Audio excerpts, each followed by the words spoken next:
விஜய் அறுதி பெரும்பான்மையோட ஒரு ஃப்ளோ டெஸ்ட்ல ஜெயிச்சிட்டாரு. இத பத்தி உங்களுடைய கருத்து என்ன?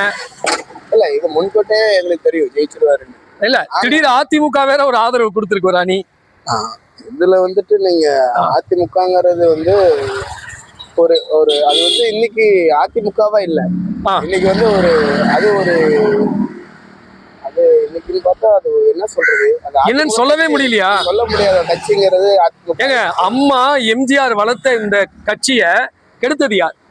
எடுத்தது யாரு? எடப்பாடி தான். அதனுடைய பலனை தான் இன்னைக்கு அனுபவிக்கிறாருன்றீங்களா?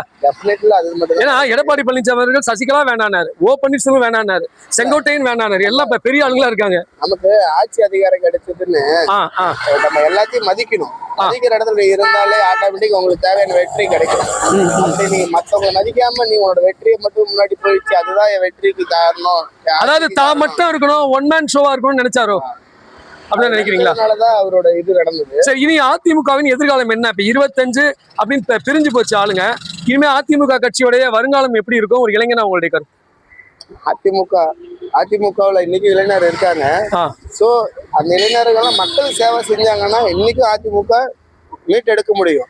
ஆனா எல்லாருமே இன்னைக்கு பணத்து மூலியமா விலை போயிட்டாங்க. எல்லாரும் அதிமுக கட்சியே பணத்துக்கு விலை போயிடுச்சுட்டீங்க. அதிமுக கட்சியே நம்ம சொல்ல முடியாது. இதுல நல்லவங்க எல்லாம் இருக்காங்க, ஒரு சிலர் இன்னைக்கு நல்லவங்க இருக்காங்க. அதே மாதிரி என் கட்சி வந்து 50 வருஷம் கட்சி. 50 வருஷத்துல நாங்க ஏடிஎம்கே டிஎம்கேன்னு ஒரு பிரிவனை இருந்துச்சு, ஒரு எதிர்கட்சியா இருந்துச்சு. சோ இன்னைக்கு அது ஆளுங்கட்சி ஆகும்போது நாங்க எப்படி அதுல இருப்போம், அதனால சொல்லிட்டு பாதி பேர் வெளியே வராங்க. இது நல்லதுதான். சரி, இப்ப தாவேகாவை நோக்கி வந்தது ஸ்டாலின், உதயநிதி ஸ்டாலின் அவர்கள் ஒரு குற்றச்சாட்டு சொல்லியிருக்காரு. குதிரை பேரத்துலதான் அதிமுக அங்க வந்துச்சு, விஜய் தவறான ஆட்சி நடத்துறாரு, விஜய் வந்து மற்றும் பலர் அப்படின்னு சொன்னவரோட இவர் கூட்டணி அமைச்சிருக்காரு அப்படின்னு உதயநிதி ஸ்டாலின் விஜய் அவர்களை நேரடியாவே இன்னைக்கு தாக்கியிருக்காரு சட்டமன்றத்துல. பேசிட்டே இருக்கலாம், அதுக்கப்புறம் ஆக்ஷன் எடுக்கிறது எல்லாமே இருக்கு. இப்போ விஜய் நீங்க அந்த அளவுக்கு இத்தனை வருஷமும், இப்போ ஒரு 6 மாசமா நீங்க பாத்தீங்கன்னா விஜய திட்டாது திட்டு இல்ல.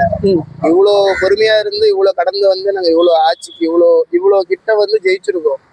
சோ மக்களோட அவங்க வந்து இன்னும் அந்த காழ்ப்புணர்ச்சியில தான் இருக்காங்களா திமுக? ஆமா, டெஃபினெட்லி அது ஒரு தீய சக்தி தான். அதுல எந்த மாற்று இல்ல. அவங்க என்ன சொல்றாங்க, நீங்க வந்து தீய சக்தி, நாங்க தூய சக்தின்னு சொன்னீங்க, இப்ப அந்த மற்றும் பலர் எப்படி தீய சக்தி இல்லாம போனாங்கன்னு கேக்குறாங்க. இல்ல, மற்றும் பலர் வந்து தீய சக்தி. இப்போ தீய சக்திங்கிறது நாங்க வந்து மத்த யாரையும் சொல்ல, திமுக தீய சக்தினா திமுக கட்சியே தான் தீய சக்தி, வேற யாரும் இந்த கணக்குல வர மாட்டாங்க. அதுல எப்படி வருவாங்க? நடுநிலையா நீங்க பாக்கணும். இப்ப கம்யூனிஸ்ட்ங்கிறது மக்கள் சேவை செய்ய வந்த ஒரு கட்சி. அந்த கட்சி நீங்க பாத்தீங்கன்னா விஜய் மக்கள் சேவை செய்ய வந்திருக்காரு. அப்படிங்கும் போது ஆறுதல் கொடுத்துதான் ஆகணும். கொடுத்தாத மக்கள்ங்கிறது நானும் நீங்க தான். நம்மளுக்கு தெரியும் இதுதான் நல்லது, இது கெட்டது. ஒரு நல்ல விஷயத்துக்காக ஒரு பெரிய கூட்டணி உருவாயிருக்கு அப்படின்றத சொல்றீங்க. ஆமா. சரி, விஜய் இந்த 5 வருஷத்தை கம்ப்ளீட் பண்ணிடுவாரா? டெஃபினெட்லி அது 6 மாசத்துல உங்களுக்கு நாங்க அது நாங்க கொடுத்துருவோம். ரிசல்ட் கிடைச்சிரும். இந்த ரிசல்ட் நாங்க தான் கொடுக்க போறோம். அடுத்து மக்களோட தீர்ப்பு தான். இந்த 6 மாசம் கழிச்சு நீங்க பாப்பீங்க. இன்னைக்கு 717 கடையை நீங்க மூடி இருக்கோம். அடுத்து வரும் இன்னும் மொத்தம். இது வெறும் ட்ரெய்லர் தான், இனிமேல் தான் சினிமான்றீங்க. உங்களுக்கு ஒரு இது சொல்றேன். கடை காட்டுறது வந்து 5000 கடைகள் ஒயின் ஷாப். ஆனா கணக்கில் இல்லாத எக்ஸ்ட்ரா 2000 ஒயின் ஷாப் பக்கமா இருக்கு.